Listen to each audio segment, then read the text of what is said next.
మోడీ గారు ఏమీ చేయలేకపోయారు. దాంతో ఇప్పుడు ఏమంటున్నాడు, మన మీద ధర్నా చేస్తున్నాడు, మన మీద దీక్ష చేస్తున్నాడు.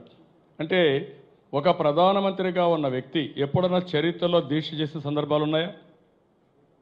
మీరు సమస్య పరిష్కారం చేయమంటే, మీరిచ్చిన మాట నిలబెట్టుకోమంటే, మీరు అందరినీ రెచ్చగొట్టి మాకు అడ్డం పడడం ఏంటండి, మీరు దీక్ష చేయడం ఏంటి? ఇది అసమర్థత కదా? ఏ విధంగా చెప్పుకోవాలి దీన్ని? ఎవరిని మభ్య పెడతారు మీరు? మీరు చెప్పలేదా? వెంకన్న సాక్షిగా చెప్పారు, అమరావతి సాక్షిగా చెప్పారు, మీ వాయిసే ఇక్కడ ఉన్నాయి. కాదని చెప్పండి, నేను చెప్పలేదని చెప్పండి, ఓకే మేము ఇవ్వమని చెప్పండి. పోనీ ఆ మాట నేను అడుగుతున్నా. ఇవన్నీ చెప్పమండి నేనంటే మన మీద దీక్ష చేయడం. ఎవరయ్యా నిలబెట్టారు నరేంద్ర మోడీ గారిని? తెలుగుదేశం ఎంపీలు నిలబెట్టాం. దేశంలో ఉండే అన్ని పార్టీలని కలపగలిగాం. అంత మునుపు అందరూ భయపడేవాళ్ళు, ఇప్పుడు అందరికీ ధైర్యం వచ్చింది. మీరు గుర్తుపెట్టుకోవాలి, ఇక్కడ లాలోచి బండాలకు తప్ప ఏం కాదు ఇవన్నీ. ఈ కుట్రలో ఏమీ చేయలేరు. మీరు అన్నట్టు అందరూ ఉధృతంగా వస్తున్నారు, తెలుసు అది. ఈరోజు నేను గవర్నమెంట్ తరఫున కాల్ ఇస్తే ఈ రాష్ట్రంలో సెంట్రల్ గవర్నమెంట్ ఏ వెహికల్స్ కూడా మూవ్ కావు. ఒక నిమిషం పనేది నాకు. కానీ క్వశ్చన్ ఏంటంటే, దానివల్ల ఎంత నష్టపోతాం జాతి, ఎంత డైవర్ట్ అయిపోతుంది మన రాష్ట్రం. వేరే రాష్ట్రాలు అభివృద్ధి అయిపోయినాక ఇప్పుడు మళ్ళీ ఇప్పటికే కుంటుపడ్డాం. ఇప్పుడు కూడా కుంటుపడితే మళ్ళీ ఎప్పటికీ మనం రికవర్ చేస్తాం. That is my concern. వీళ్ళ కన్సర్న్ ఇది కాదు. రెచ్చగొట్టి రాజకీయ లబ్ధి కోసం ఏదో ఒకటి మభ్య పెట్టాలని ఆలోచిస్తే ఇది కరెక్ట్ కాదు. గొంతెమ్మ కోరికలు కోరుతున్నా నేను గొంతెమ్మ కోరికలు ఎక్కడా కోరడం లేదు. వాళ్ళు ఏదో డబ్బులంతా నాకు ఇచ్చేసినట్టు, ఏదో రహస్యంగా మా ఇంటికి పంపించినట్టు, లెక్కల్లో లేకుండా. ఎక్కడ పంపించారా మీరు డబ్బులు? దేనికి పంపించారు? వేరే రాష్ట్రాలకు ఎంత ఇచ్చారు? చర్చిద్దాం. ఏం చేయబోతున్నారు మీరు? మాకు అన్యాయం జరిగిందని న్యాయం చేయరా? అవి అడగమంటే వీళ్ళు నన్ను తిడతారు పట్టుకొని ఇక్కడే నాయకులు. ఏమని? నేను అసమర్థుడు. నేను అసమర్థుడైతే వీళ్ళు పెద్ద సమర్థులండి కాదు. ఒక్క నిమిషం శశికళ మరి ఒక నిమిషం కదా పని. ఆ కోర్టులో టైటన్ చేస్తే 3వ రోజు ఎక్కడికి పోతారో తెలియదు. వాళ్ళు భయపడాలని నేను భయపడాలి? నేను భయపడతాను. ఎవరికి భయపడతాను నేను? నా చరిత్రలో లేదు, భయపడే సమస్య లేదు.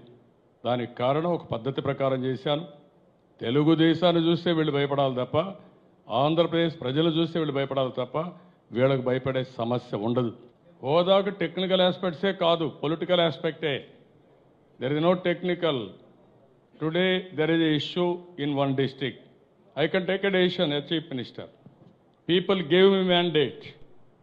ఇప్పుడు మీకు ఇచ్చింది మ్యాండేట్ ఇచ్చింది ఎందుకు ఇచ్చారు ప్రజలు? సమస్యల పరిష్కారం చేయమని, మీరు ఇచ్చిన హామీ నిలబెట్టుకోమని. మీరు దానికి టెక్నికల్ అని చెప్పి 14th ఫైనాన్స్ కమిషన్ అన్నారు. 14th ఫైనాన్స్ కమిషన్ ఎక్కడ చెప్పిందండి మీకు?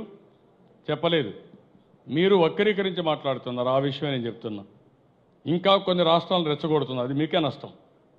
ఆ రోజు ఇచ్చుంటే ఇప్పుడు ఎవరు అడిగేవాళ్ళు లేరు. ఈరోజు మీరు రెచ్చగొడితే మీకు వచ్చేది ఏంటి? అన్ని రాష్ట్రాలు ఇదవుతారు, మీరు అప్రతిష్ట పాలవుతారు, ఫైనల్గా మీరే అన్ని విధాలు నష్టపోతారు.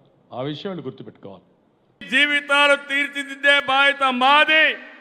మీ మద్దతు, ఆశీర్వాదం మాకు ఇవ్వాల్సిందిగా మరొక్కసారి మిమ్మల్ని అందరినీ కోరుకుంటున్నాను. 3 పార్టీలు జెండాలు వేరు కావచ్చు, మా జెండా ఒకటే. అదే సంక్షేమం, అదే అభివృద్ధి, అదే ప్రజాస్వామ్య పరిరక్షణ. అదే సమయంలో ప్రజల కోసం తప్పించే పవన్ కళ్యాణ్ గారికి కూడా అభినందనలు, ధన్యవాదాలు. మోదీ గారు ఒక వ్యక్తి కాదు, భారతదేశాన్ని విశ్వగురువుగా మారుస్తున్న ఒక శక్తి. అవునా కాదా? మోదీ అంటే సంక్షేమం, మోదీ అంటే అభివృద్ధి, మోదీ అంటే సంస్కరణ, మోదీ అంటే భవిష్యత్తు, మోదీ అంటే ఆత్మగౌరవం, ఆత్మవిశ్వాసం. ప్రపంచం మెచ్చిన మేటైన నాయకుడు మన నరేంద్ర మోదీ గారు. ప్రధానమంత్రి అన్నా యోజన, ఆవాస్ యోజన, ఉజ్వల యోజన, కిసాన్ సమ్మాన్ నిధి, పిఎం ఆయుష్మాన్ భారత్, జల జీవన్ మిషన్ వంటి పథకాలతో సంక్షేమానికి కొత్త నిర్వచనం చెప్పిన వ్యక్తి నరేంద్ర మోదీజీ.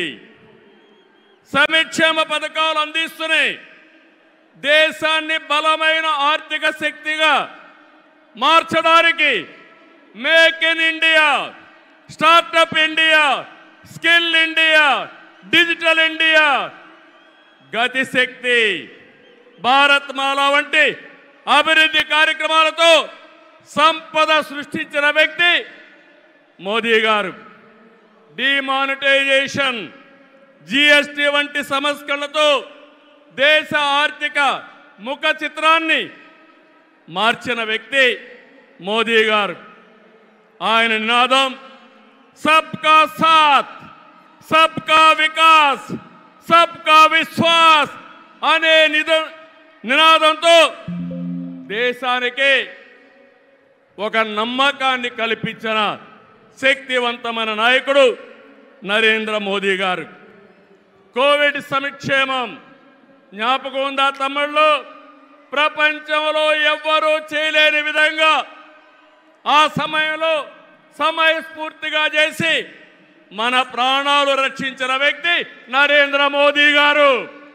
అవునంటే గట్టిగా చప్పట్లు కొట్టి అభినందించమని మిమ్మల్ని అందరినీ కోరుతున్నా.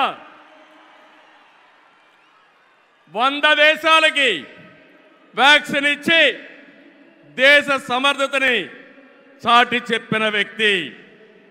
ప్రపంచంలో 11వ స్థానంలో ఉన్న ఆర్థిక వ్యవస్థని 10 ఏళ్లలో 5వ స్థానానికి తీసుకొచ్చారు. రాబోయే రోజుల్లో ఈ స్థానం నుంచి 3వ స్థానానికి వస్తాం. అంటే ప్రపంచానికి అమెరికా, చైనాతో ధీటైన ఆర్థిక వ్యవస్థను తెచ్చే శక్తి, సామర్థ్యం నరేంద్ర మోదీ గారికి ఉన్నాయని చెప్పి కూడా నేను మీకు తెలియజేస్తున్నా. వికసిత్ భారత్ నరేంద్ర మోదీ గారి కళ. వికసిత్ ఆంధ్రప్రదేశ్ మనందరి కళ కావాలి. వికసిత్ భారత్ దిశగా దేశం దూసుకుపోతుంది. ఈ ప్రయాణంలో వచ్చే అవకాశాల్ని అందిపుచ్చుకొని ఏపీ కూడా అభివృద్ధి చెందాలి. మన జీవితాలు బాగుపడాలి. పేదరికం లేని దేశం మోదీ గారి కళ, ఆయన సంకల్పం. ఈ రాష్ట్రంలో పేదరికం లేకుండా చేయడం మన సంకల్పం కావాలి. అందుకే మనం అందరం ఆయన ఆశయాలతో అనుసంధానం కావాల్సిన అవసరం ఉంది. ఒక విషయం ఇక్కడ చెప్పాలి. मोदी जी का संदेश है कि विकसित भारत के लिए यही समय है, सही समय है. నేను చెప్తున్నాను, मैं कहना चाहता हूं कि देश को सही समय में मोदी जी जैसा सही नेता मिला है. आपकी पूरी कोशिशों में हम आपके साथ रहेंगे, ये हमारा वादा है. నేను ఒకటే ఈరోజు చెప్తున్నాను, భారతదేశానికి ప్రపంచంలో గుర్తింపు తెచ్చిన వ్యక్తి నరేంద్ర మోదీ గారు. వికసిత్ భారత్ ద్వారా ప్రపంచంలోనే నెంబర్ 1 దేశంగా చేసే శక్తి, సామర్థ్యం ఒక్క నరేంద్ర మోదీ గారికే ఉందని మరొకసారి విజ్ఞప్తి చేస్తున్నా. అంతేకాదు, భారతీయులు మొత్తం ప్రపంచంలో ఒక శక్తివంతమైన జాతిగా తయారు చేయడం ఆయన ఆశయం ఇప్పటికే జరుగుతూ ఉంది. భవిష్యత్తులో ఈ దేశాన్ని జీరో పావర్టీ నేషన్గా తయారు చేసే శక్తి కూడా వారికే ఉంది. దేశం దూసుకుపోతా ఉంది. రాష్ట్రంలో సమస్యలు ఉన్నాయి. 2014 విభజన తర్వాత సవాళ్ళని, సమస్యల్ని అధిగమించాం. నవ్యాంధ్ర కోసం ముందుకు పోయాం.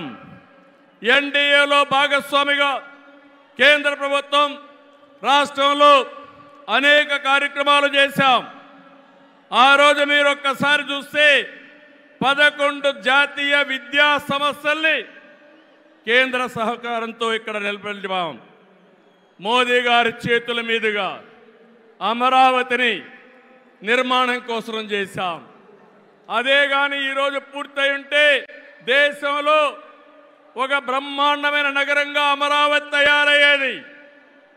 3 ముక్కలాటతో అమరావతిని నాశనం చేసి భ్రష్టు పట్టించిన వ్యక్తి ఈ జగన్మోహన్ రెడ్డి. పోలవరం కేంద్ర సహకారంతో 72% పూర్తి చేస్తే ఈ ప్రభుత్వం పోలవరాన్ని గోదావరిలో కలిపేసే పరిస్థితికి వచ్చారు.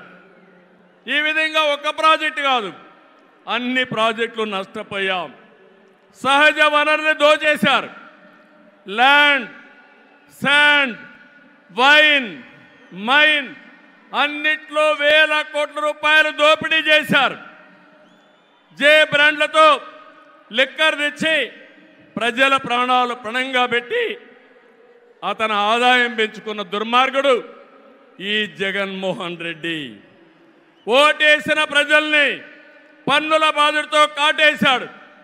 పెట్టుబడులు తరిమేశాడు. 5 ఏళ్లలో రోడ్లు లేవు, ప్రాజెక్టులు లేవు, పరిశ్రమలు లేవు, ఉద్యోగాలు లేవు, ఉపాధి లేదు, అభివృద్ధి అన్న మాటే లేదు. ప్రజల జీవితాల్లో ఆనందం కూడా లేదు.